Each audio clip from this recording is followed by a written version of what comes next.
Hierve el agua levantando espumas blancas. En gallego, ferve auga. Y las cascadas se convierten en fervenzas. Fervenzas de Galicia.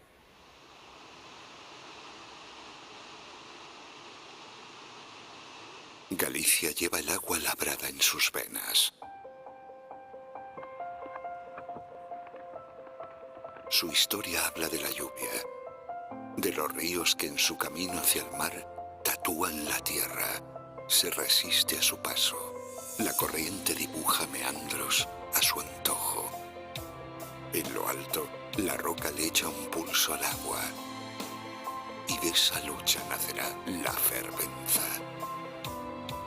Arroyos, torrentes, riachuelos y afluentes que se abrazan y se deslizan por Galicia en centenares de cascadas.